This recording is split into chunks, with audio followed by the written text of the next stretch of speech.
On peut repérer en décision, en stratégie, des façons répétitives de se planter. Première façon de se planter, s'en tenir à ses croyances, sans les confronter à la réalité observable. Le réel est reporté à une date ultérieure, mais prendre ses croyances et s'y tenir.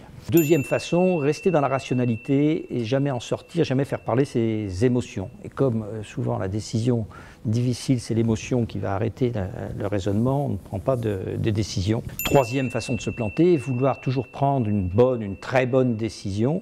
Alors comment on décide? Justement, on ne sait pas quelle est la bonne décision, comme ça on est sûr de ne pas décider. Quatrième façon de se planter, confondre les scénarios et les prévisions. La magie d'Excel qui vous donne votre chiffre d'affaires dans 10 ans au centime près. Considérer que la précision de l'outil donne la précision de la prévision. Non, il est difficile de faire des prévisions, surtout si elles portent sur l'avenir. D'ailleurs, donc il faut faire des scénarios, mais pas s'intoxiquer soi-même en croyant que parce qu'on a fait un scénario, l'avenir aura la politesse de se conformer à nos scénarios. Se donner, cinquième façon de se planter, des objectifs lointains et illimités, ce qui fait que pendant des années, on peut faire à peu près n'importe quoi, mais on dit toujours, vous allez voir plus tard, ça va fonctionner.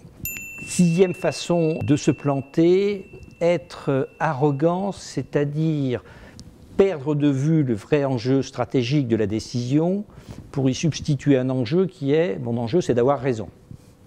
Alors quand je veux avoir raison plutôt que gérer la situation, je verse dans l'arrogance et c'est une bonne façon de se planter. Dernière façon de se planter, ne pas percevoir qu'en tant que décideur, je peux être un danger, c'est-à-dire ne pas avoir de regard sur moi-même décideur.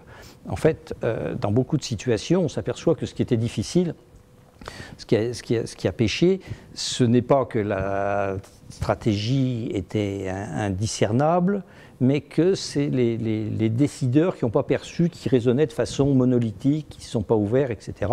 Et de ce point de vue-là, d'ailleurs, l'APM est une merveilleuse machine à faire prendre du recul sur son fonctionnement de décideur et à éviter ce septième, dernier et ultime péché capital de la décision.